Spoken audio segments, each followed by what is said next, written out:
क्या मूसा कभी वापस आएगा? लोग एक दूसरे से पूछने लगे।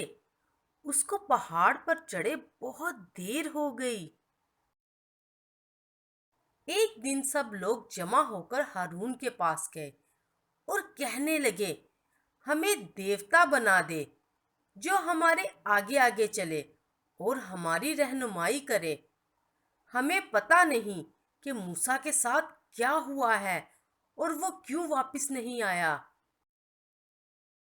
हारून ने जवाब दिया, फिर तुम सब अपनी सोने की बालियां मुझे दे दो। लोगों ने जल्दी से उसकी बात मानी और हारून ने बालियों को आग में डाला। क्या आपको नजर आता है कि उसने क्या बनाया? सोने का बछड़ा।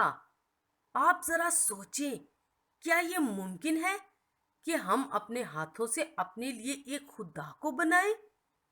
क्या ये देवता सुनने और देखने के काबिल है? क्या वो कोई काम कर सकता है? ये ख्याल उन लोगों के जहन में कैसे आया? ओहो, बहुत अफसोस।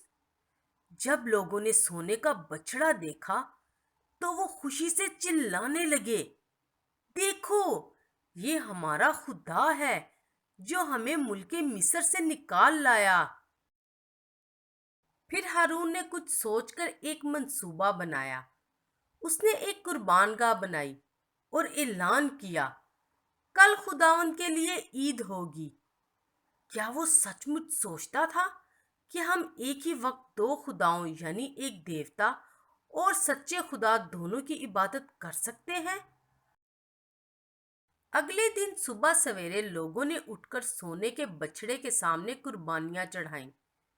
फिर उन्होंने बैठकर खाना खाया और वो उठकर खेल कूद करने और नाचने लगे। उन्होंने एक बड़ी तकरीब की।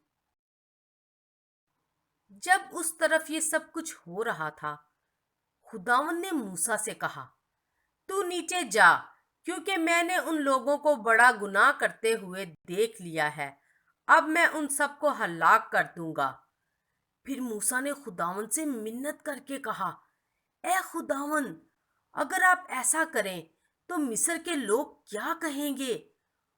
और उन वादों को याद करें जो आपने अब्राहम, इसहाक और याकूब से किए थे कि उनकी नस्ल तारों की मानिंद होगी और कि आप उनको एक खास मुल्क देंगे। हम भी इसी तरह खुदावंद को उसके वादों के बारे में याद दिलाते हुए किसी काम के लिए दुआ कर सकते हैं। मूसा की उस दुआ के नतीजे में खुदावंद ने अपना इरादा तर्क कर दिया और बनी इसराइल को हलाक नहीं किया।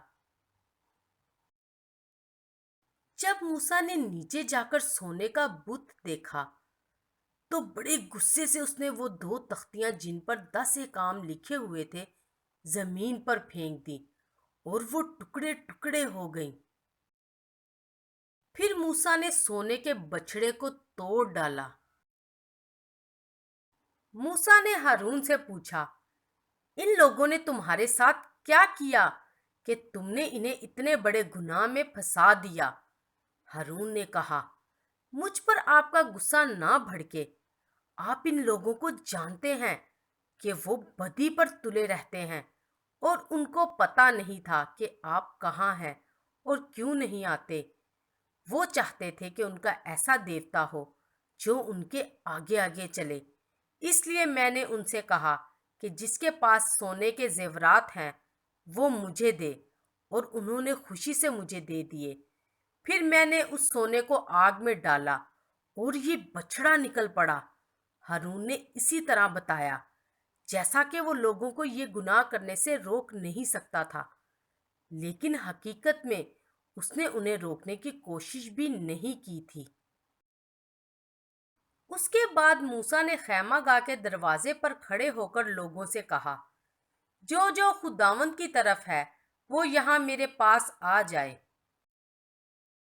इस पर लावी के कबीले के सारे मर्द मूसा के पास जमा हो गए और उसने उनसे कहा, खुदावंद हुक्म देता है कि तुम तलवार लेकर एक तरफ से दूसरी तरफ तक पूरी खैमागाह में फिरो اور جو کوئی نظر آئے، چاہے وہ تمہارا رشتہ دار ہو یا پڑوسی یا دوست، اسے مار ڈالو۔ یہ کتنا ہولناک اور افسوسناک دن تھا۔ تقریباً 3,000 لوگوں کو اسی دن مارا گیا۔ اس سخت سزا سے پتہ چلتا ہے کہ خداوند کو گناہ سے کتنی زیادہ نفرت ہے۔ اگلے دن موسیٰ نے لوگوں سے کہا، تم نے بہت بڑا گناہ کیا ہے۔ اب میں پہاڑ کے اوپر خداوند کے پاس جاؤں گا، شاید میں تمہارے گناہ کا کفارہ کر سکوں۔ اس لیے موسیٰ پھر سے خداوند کے پاس جا کر اس سے اپنے لوگوں کے لیے منت کی، اے خداوند، ان لوگوں نے بہت بڑا گناہ کیا ہے، لیکن مہربانی سے ان کا گناہ معاف کر دے۔ آپ کے کرم کی نظر مجھ پر ہو اور بیابان کے اس سفر میں آپ ہمارے ساتھ چل کر راستہ دکھائیں۔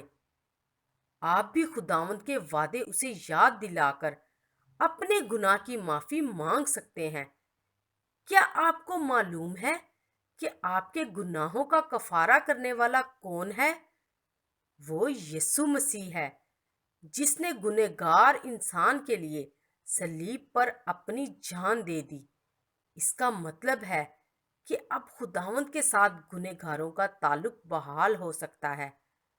آپ یسوع کے اس کفارے کے کام کی وجہ سے گناہوں کی معافی مانگ سکتے ہیں۔